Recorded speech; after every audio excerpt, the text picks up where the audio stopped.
tangan buat megang handle buat buka, saking panasnya. Nah, berapa saya tanya suhunya? Ya begitu, 47, 48 begitu. Mesir bisa lebih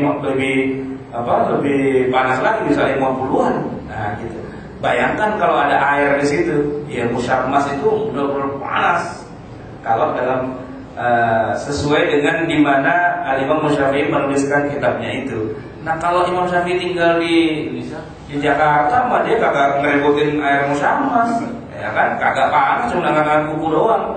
Tidak akan menimbulkan penyakit belang dan sebagainya, enggak gitu. Maka perlu juga kita perhatikan kitab-kitab itu kan dikarang oleh para ulama di Timur Tengah.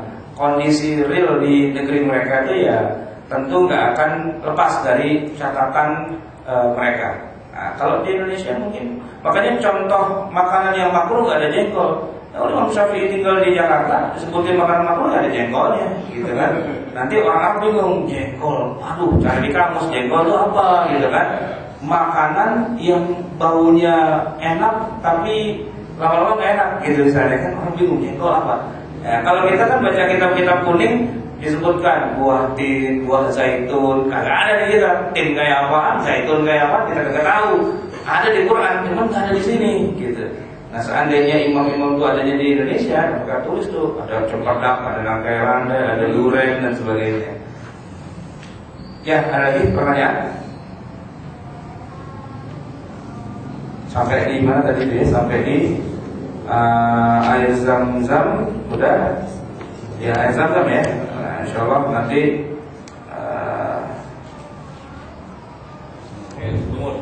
air sumur ya. Air, atau kita habisin dulu sampai terakhir nih sebelum mustakmal. Itu ada air sumur atau mata air. Air sumur ya udah jelas, kita nggak usah bahas hari ini, nggak usah dibaca. Terus air sungai juga nggak usah dibaca, jelas lah. Cuma masalahnya kalau air sungai itu gini. Dulu yang namanya kali airnya jernih, jadi kita boleh wudhu di kali. Kalau sekarang hampir nggak ada air kali itu yang jernih. Apalagi kalau di Jakarta, ya kan, airnya bukan sekedar tidak jernih, tapi malah beracun.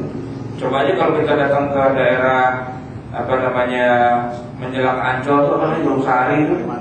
Nah, itu airnya bukan cuma tidak jernih, tapi airnya sudah mengandung merkuri berat gitu. Ya, sampai nyari cuk juga nggak ada kalau situ, bermati juga cuknya di situ, ya kan? Sehingga ya, kalau hewan-hewan kecil saja sudah tidak bisa hidup di air itu, berarti air itu sudah sangat-sangat terkontaminasi. Kita udah nggak bicara lagi buah pula. Kita bicara dua pula kan bicara air yang bersih secara umum, ya kan? Tapi kalau airnya saja sudah menjadi air yang sangat hitam, yang pekat seperti itu, mengandung logam berat atau merkuri, wah itu sudah berbahaya. Maka untuk kondisi yang seperti itu air sungai sangat tidak layak, karena itu air limbah sebenarnya. Nah seharusnya nggak begitu. Nah, ini Pak Haji Fauzi mungkin tahu, seharusnya yang namanya air limbah itu ada salurannya secara khusus. Itulah air limbah, air kotor. Nah sedangkan kali, sungai, anak sungai dan sebagainya, sebenarnya tidak boleh ada industri, bahkan untuk rumah tangga pun tidak boleh mengalirkan airnya ke situ. Itu khusus air bersih saja, dari gunung lewat situ boleh, dari air hujan boleh. Tapi limbah industri, limbah rumah tangga itu harusnya lewat saluran air limbah, air kotor. Cuma kalau di Jakarta mana air limbah, mana air kali udah nggak ada bedanya. Maka sungai di Jakarta itu sangat tidak layak untuk dijadikan sebagai media untuk bersuci, ya. Karena lebih banyak ya kotorannya atau najisnya atau bahkan racunnya ketimbang airnya. Cuman yang kita heran kalau kita lihat depan pasar rumput masih ada juga tuh yang mandi gitu. Jadi kagak gatel gitu ya. Kalau kita mungkin gatel, kalau dia udah biasa kali ya. Kalau dia pakai air bersih malah gatel kali dia. Mungkin udah kebal. Ya. Tapi kalau kita lihat dari segi kontaminasi kotorannya memang sudah sangat-sangat berbahaya. Yaitu jadi air sumur dan air sungai. Insyaallah pada pekan yang berikutnya kita akan bicara tentang air mustakmal, air yang tercampur dengan benda yang suci dan air yang tercampur dengan benda yang najis. Masih ada pertanyaan? Silakan jamaah yang ingin bertanya. Ada baterainya. Ada pertanyaan Ustaz? Ya. Kalau air hujan tadi ya, yang suci mensucikan.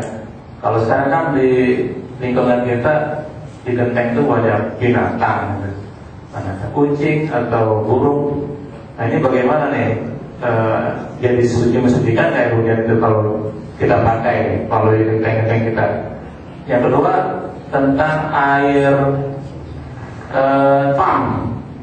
Air pam itu kan air suringan ya. Dari kalau kita pakai itu biasanya bau kaporit. Nah ini bagaimana hukumnya? Suci mensucikan atau tidak? Kalau gentengnya penuh dengan tai, rata gitu semua ya. Terus hujan, lalu begitu turun kita cium baunya, bau tai tikus. Berarti ini air yang najis. Tapi kalau dari genteng seluas itu ada 1-2 titik gitu ya. Kemudian air turun dan begitu turun kan kemudian dia akan larut, akan hilang.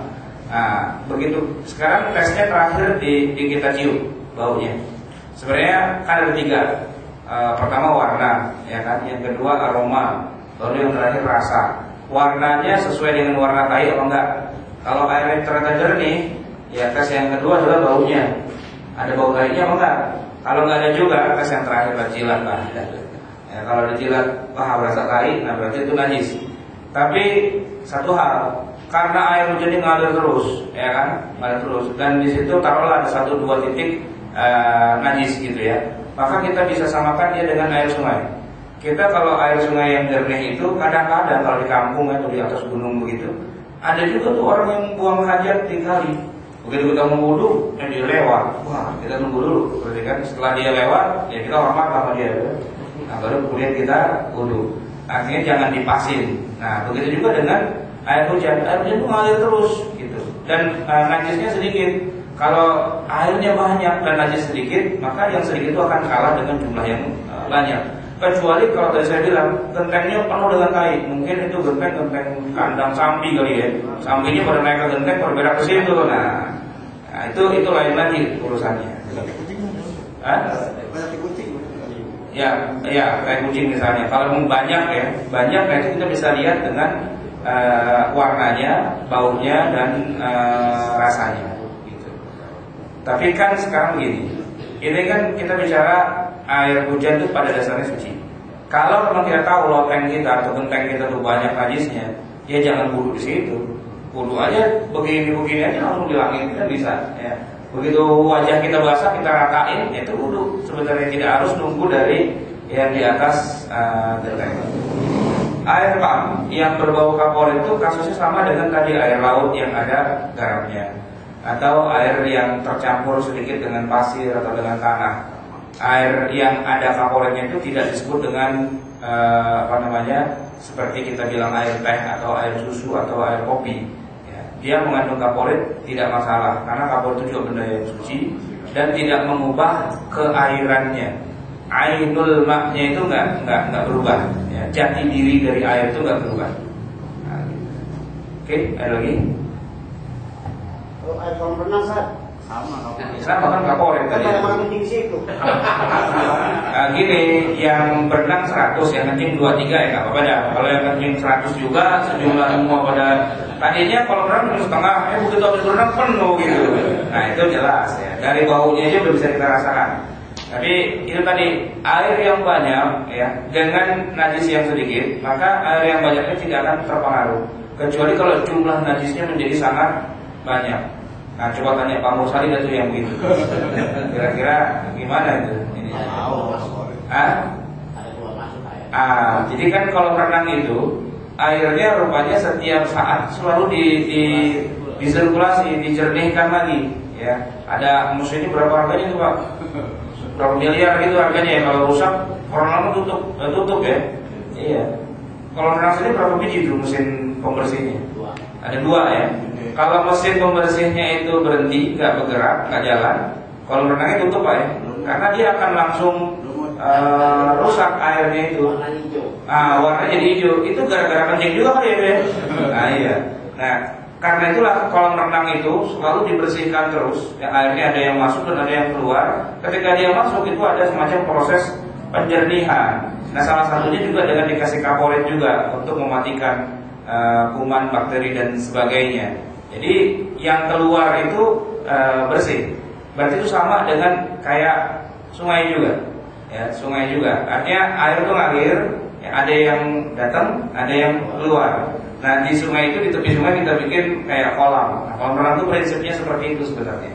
Makanya bikin kolam renang bukan mahal waktu bikinnya doang, mahal pemeliharaannya juga. Karena kalau airnya nggak mau kotor, butak dan sebagainya, mesin pembersihnya harus jalan terus agar dia tidak jadi butak. Nah kalau ikannya kalau nggak kita kocokin butak, gitu kan? Ya, ada lagi? Sudah aja.